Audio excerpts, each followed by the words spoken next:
someone asked me whether I was aware of all the people out there who were praying for the president. And I had to say, yes, I am. I felt it. I believe in intercessionary prayer. But I couldn't help but say to that questioner after, that sometimes when he was praying, he got a busy signal. It was just me in there ahead of him.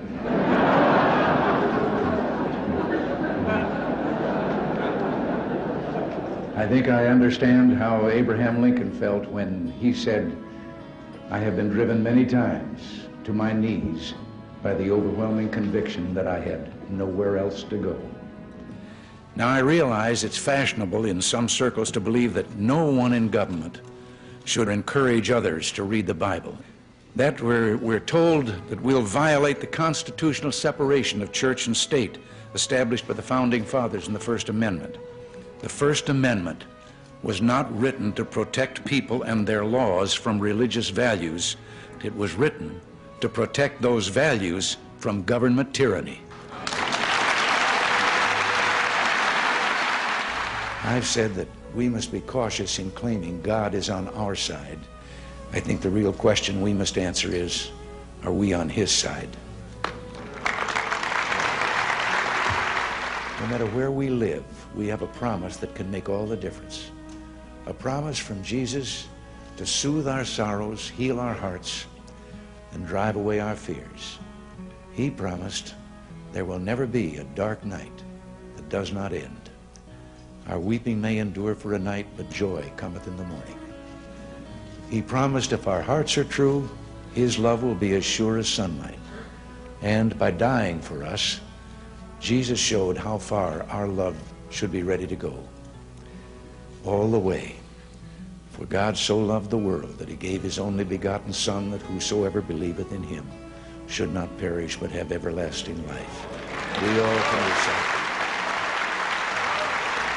Americans yearn to explore life's deepest truths, and to say their entertainment, or their idea of entertainment, is sex and violence and crime, is an insult to their goodness and intelligence.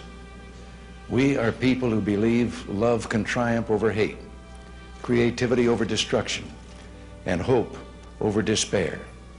And that's why so many millions hunger for God's good news.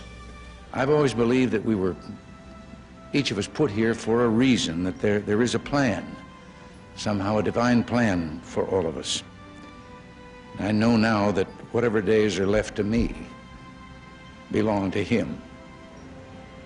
I also believe this blessed land was set apart in a very special way.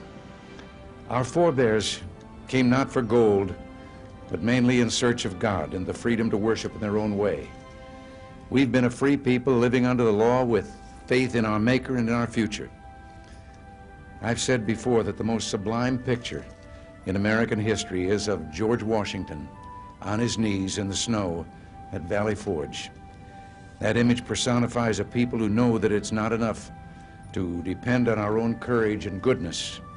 We must also seek help from God, our Father and Preserver. We'll never find every answer, solve every problem, or heal every wound, but we can do a lot if we walk together down that one path that we know provides real hope. The morality and values such faith implies are deeply embedded in our national character. Our country embraces those principles by design, and we abandon them at our peril. My experience in this office I hold has only deepened a belief I've held for many years. Within the covers of that single book are all the answers to all the problems that face us today if we'd only read and believe.